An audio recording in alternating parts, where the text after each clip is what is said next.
Welcome back mga kaaldab. Ito na naman po ang inyong lingkod, si Mr. Destiny. At syempre panibagong update na naman po tayo. Panibagong mga kaganapan po. Kina Alden Richards at kay Maine Polgerson. Sabi ko nga po sa inyo mga kaaldab, remind ko lang po sa mga Katden fans, wala po tayong masamang tinapay. Sabi ko nga po sa inyo, kung ano po yung kumbaga sinasabi nila, komento nila, nare-respeto naman po natin yan at ginagalang. Pero syempre kailangan hindi na rin po nila ginagawang pa ng issue. Sabi ko nga po sa inyo, sila po ay galit na galit sa atin. Sila po inis na inis sa akin. Alam niyo kung bakit? Dahil nga po kasi binabasag ko sila. Hindi sila ganong makaporma, hindi gaano sila makapagbigay ng kumbaga update na makakakuha ng atensyon. Yung tipong nababasag ko sila. Di po ba? Kasi sa totoo lang po sinasabi ng mga Katden fans kapag ka nababasa ko. Pasensya na po kayo, kasama po natin talaga to sa update. Para lang po klaro, para lang po sa mga taong dumadaan at bumibisita. Sabi nila bakit daw yung Aldab hanggang ngayon kampante at matatag. Bakit daw yung Aldab na nanatiling kumbaga ibig kong sabihin, hindi daw sumusuko. Lahat daw ng mga kaganapan at pangyayari ay napapanood at napapakinggan. Bakit daw po yung iba, hindi naman daw po ganon. Ang ibig kong sabihin, bakit daw sila ay binabash.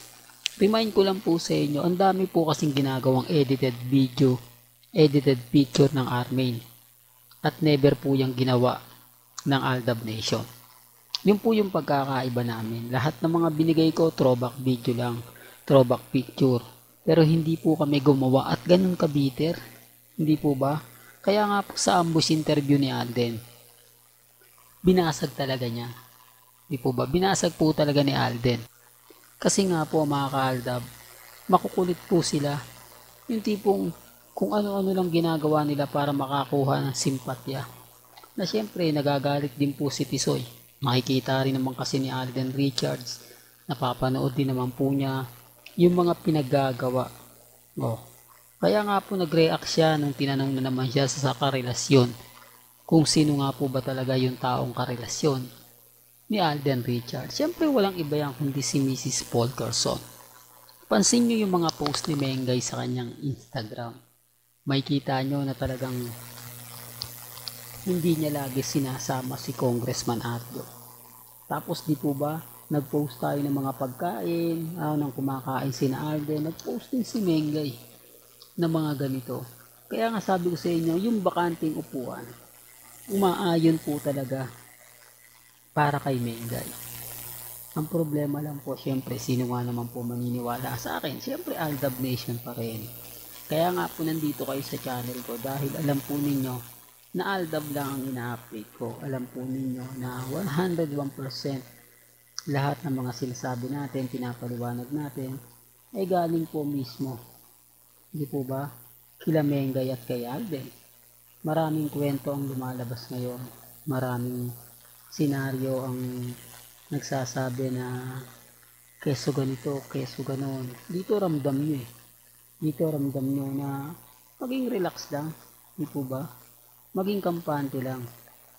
Wag po kayo magpapa-apekto, wag po kayo magpapadala. Di po ba? Hindi, real talk to mga kaaldab. Kaya nga po, ang daming komento, ang daming kumbaga sinasabing hindi kaaya-aya. Pero pagdating kay Mr. Destiny, kita niyo naman po kung gaano po tayo sinusuportahan at kung gaano nga po ba tayo kumbaga pinagtutuon ng pansin. Kasi ako nga po yung sapul Hindi po ba?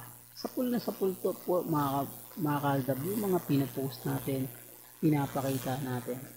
Taliwas sa mga pahayag at sinasabi ng ilan. Kaya pasensya na po kayo sa mga mamis, sa mga titas na hanggang ngayon hindi natitinag. Hanggang ngayon, kampante at matatag. Hanggang ngayon, hindi sumusuko. Hanggang ngayon, naniniwala po ba na yung lakas ng fandom o yung lakas ng Aldab Nation, talaga naman pong hindi natitinag. Remember lang po sa mga kumbaga hindi gusto yung mga sinasabi natin. Totoo naman po Bakit nga po ba laging may bakante?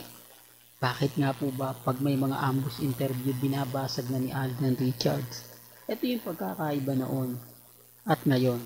Ito yung pagkakaiba na lagi kong sinasabi, lagi kong pinapaliwanag, na kapag si Mr. Destiny nga po ang nagbibigay ng update, talaga naman pong sakul na sakul at swak na swak. Yung tipong kahit bali-balik ta rin yung sitwasyon, kahit sabihin nyo na tapos na yung boxing, may nanalo na, wala pa rin. Andito pa rin si Mr. Destiny para ibigay, para magbigay ng mga kaganapan na talagang nakakataba po ng puso. Nakakataba dahil ramdam mo yung presensya ni na Alden Richards at ni Maine Ponterson. Kaya nga po sa mga bitter po sa akin, sa mga naiinis po sa akin, relax lang. Di po ba? Wag po kayo magpapa-apekto, wag po kayo magpapadala basta-basta. Lagi naman po at paulit-ulit ko naman pong sinasabi yan. Paulit-ulit ko naman pong binibigay at hinahayag yan. Depende na lang po sa mga taong nagre-react, sa mga taong nagko-komento. Di po ba? Yun naman po yung importante doon mga kaaldab. Yun naman po yung kagandahan sa mga sinasabi ko at nagiging pahayag ko. Bagamat maraming istorya, maraming kwento, normal lang po yun. Yun naman po yung lagi kong sinasabi. Pero hindi naman po natitinag at nagpapatinag nga po si Mr. Destiny. Kung ano lang po yung mga nakikita ninyo, napapakinggan po ninyo, lalo na nga po pagdating kina Alden at May, 101% legit po yan. Hindi ko po inedit yan. Yung mga pagkain, yung pagpunta nila Alden sa isang resto, lahat po yun mga kaaldab. Walang editang nangyari. Hindi po natin ginawa at never po tayong nag-edit. Di po ba? Hindi, rito po, respeto na lang po sa mga taong ayaw maniwala. Respeto na lang po sa mga taong hanggang ngayon nananatiling matatag, nananatiling kampante. Pero never pong sumuko, syempre never pong nagpa-apekto. Yun naman po yung importante at goal ni Mr. Destiny. Yun naman po yung lagi kong sinasabi at lagi kong pinapaliwanag na maging relax lang, maging kampante lang. Po ba? Malay nyo, iba na yung takbo ng sitwasyon. Po ba sa isang ambush interview, biglang may masabi na si Alden Richards. Biglang magkomento na si Alden Richards. Sila naman po yung importante mga karo. Sabi ko nga, ang kagandahan nito ay maging updated lang po kayo sa akin. Yun lang naman po yung lagi kong sinasabi at lagi kong pinapaliwanag. Hanggang dito na lang po ang ating latest updates. Kaya kung gusto nyo pa po ng pinaka-latest at sariwang update, abay tumutok lang po kayo dito po sa channel ni Mr. Destiny para updated po kayo sa mga bago at sa mga latest na i-upload po natin maya-maya lang. Hanggang sa muli, salamat po sa panonood at pakikinig.